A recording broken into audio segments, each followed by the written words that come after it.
Merhaba arkadaşlar, kanalımıza hoş geldiniz. Bugün sizler için Güzeller Güzeli Son Yucin ve Fuyun Bin çiftinden güzel ve özel karelerini sizler için hazırladık.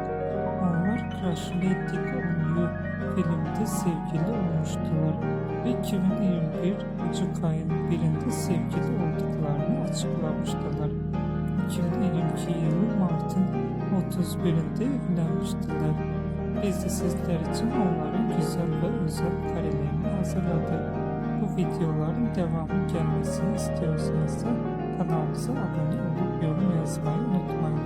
Kanalımızda daha birçok video bulabilirsiniz. Bizi izlemeye devam edin. Herkese teşekkür ederiz.